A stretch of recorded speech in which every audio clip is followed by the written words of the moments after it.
সেই ল'ৰাজনৰ জীৱনটো চাব শান্তি দিব চাব নাচায় দুখিটা শাস্তি হ'ব লাগে ন আজি সি ওলাই কিনে ইয়াক মাৰিছে আৰু কাৰোবাকতো মাৰি পেলাব সি আচ্ছা সেইটোৱে কথা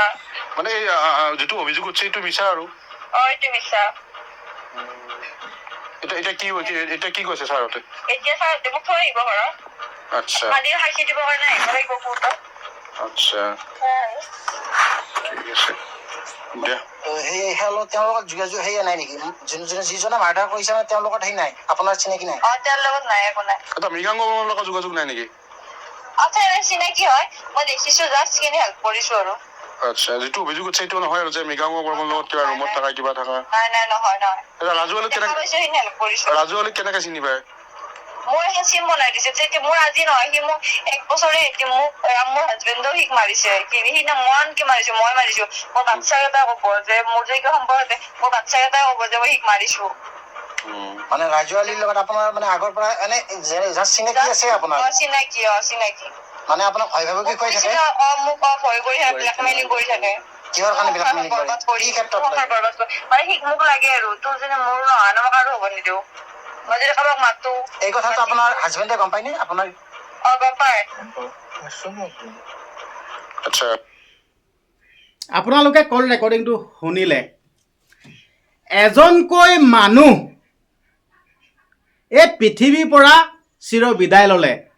পৃথিৱীৰ পৰা চিৰ বিদায় দিলে আৰু আপোনালোকে কল ৰেকৰ্ডিংটো শুনিলে নে আপোনালোকে এই ভাষ্যকেইটা কাৰ আছিল আপোনালোকে গম পায়নে সেইগৰাকী হ'ল এইগৰাকী দীপশিখা বৈশ্য কল ৰেকৰ্ডিংটো শুনিলে কি বুলি ক'লে আপোনালোকে শুনিলে কি ক'লে শুনিলে এইবিলাক সব মিছা কথা বোলে একো নাই বোলে যদিহে একো নাই এই চিচিটিভি ফুটেজ সেই চিচিটিভি ফুটেজত যোনকেইটা ভিডিঅ' ভাইৰেল হৈ আছে সেই ভিডিঅ'কেইটা কাৰ হয় কাৰ এইগৰাকী দেখোন আৰু মানুহ মাৰিব দেখোন এইগৰাকী আৰু মানুহ মাৰিব নহয় এনেকৈ হ'লে আৰামছে কৈ দিছে মোৰ একো নাই হেনো বোলে ৰাজু আলীক এনেকৈ চিনি পাইছিলোঁ আৰু দীপাংকৰ বৰ্মনৰ লগত এনেকৈ অকণমান চিনা জানা স্পষ্টকৈ একদম গহীনত কৈ দিছে চিন্তা কৰক আপোনালোকে এজন মানুহ এই পৃথিৱীৰ পৰা চিৰ বিদায় দি দিছে কিন্তু কল ৰেকৰ্ডিঙত কি ক'লে শুনিলেনে দেখিলে এইগৰাকী এতিয়া বাচি গ'ল এজন মৰি গ'ল এইগৰাকী বাচি গ'ল মই এইখিনিতে এটা কথা ক'ব বিচাৰিছোঁ আমাৰ পুৰুষসকলক কি মানে কি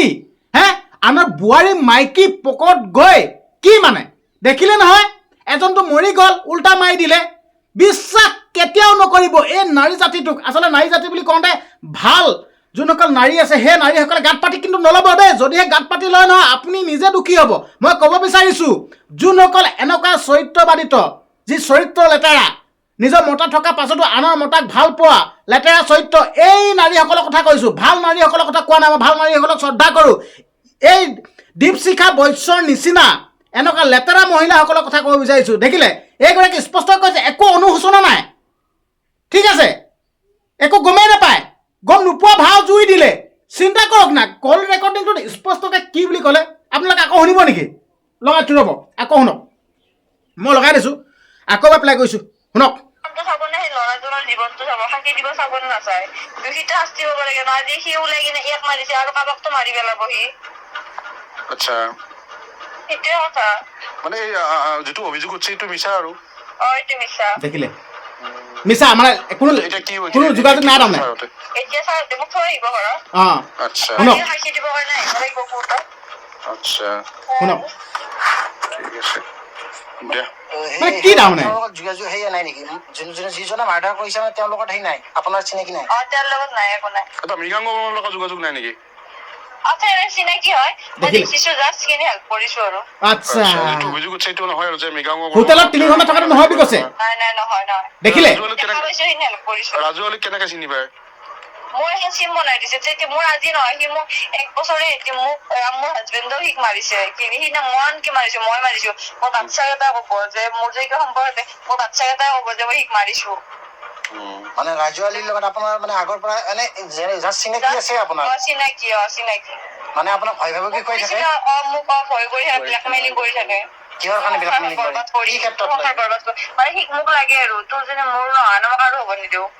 মই যদি কাৰোবাক মাতো এই কথাটো আপোনাৰ হাজবেণ্ডে গম পায়নে আপোনাৰ? গম পায়। আচ্ছা আচলতে বহুত ডাঙৰ জেলেপি পাত, বহুত ডাঙৰ সঁচাকৈ এইটো কিবা প্ৰি প্লেনিং নিচিনা লাগিছে।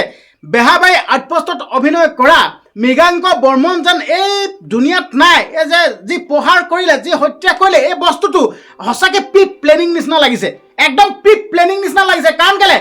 যিহেতুকে দীপশিখা বৈশ্যৰ লগত হোটেলত 3 ঘণ্টাকৈ সময় কটাইছে, ঠিক আছে, স্পষ্টকৈ CCTV ফুটেজত ভাহি আহিছে, স্পষ্টকৈ ওলাই পৰিছে, তাৰ পাছতো কয় যে মোৰ লগত একো নাই বোলে। চিন্তা কৰক আপোনালোকে কথাটো কি কি ৰহস্য লুকাই আছে? সঁচাকৈ প্ৰি প্লেনিং নেকি? মৃগাংক বৰ্মনক সঁচাকৈ মৰা এইবিলাক প্লেনিং ৰচিছিল নেকি? প্লেনিং ষড়যন্ত্ৰ কৰিছিল নেকি? যিহেতুকে নিউজত দেখি আছোঁ আমি 3 ঘণ্টাকৈ সময় হোটেলত কটাইছে আৰু ধুনীয়াকৈ CCTV ফুটেজত উদ্ধাৰ হৈছে যে হাঁহিমুখীয়াকৈ 2টা ৰুমৰ পৰা ওলাই আহিছে। সেইকেইটা কাৰ হয়? আৰে বাবা, এই আৰু মানুহ মাৰিব দেই, এইগৰাকী আৰু মানুহ মাৰিব, সাৱধান হ'ব। আৰু মই ল'ৰাসকলকো ক'ব বিচাৰিছোঁ, বোৱাৰী পকত এইবিলাক পৰি নাথাকিব। কি ছোৱালী নাই? বোৱাৰী পকত বোৱাৰী বুলি গম পায়। আৰু মৃগাংক বৰ্মনো কমটি নহয়। যদিহে সঁচা হয় এইবিলাক বোৱাৰী পকত কি লিনিমা কৰিছিল, এতিয়া নিজৰ মৃত্যু পৰ্যন্ত হ'ল, নিজে মৃত্যু হ'ব লগা হ'ল, হয়নে নহয়? কওক আপোনালোকে। তো আচলতে কি হৈ আছে? মই আৰক্ষী প্ৰশাসনক অনুৰোধ কৰিব বিচাৰিছোঁ, ভালদৰে তদন্ত কৰক, তদন্ত কৰি প্ৰকৃত ৰহস্যটো উদঘাটন কৰক আৰু দোষীক উপযুক্ত শাস্তি দিয়ক। মই ইমানখিনিয়ে ক'লোঁ। আৰু ৰাইজক মই ক'ব বিচাৰিছোঁ, কমেণ্ট বক্স খোলা আছে, কমেণ্ট কৰক, কমেণ্ট নকৰাকৈ কিন্তু নাথাকিব। ধন্যবাদ।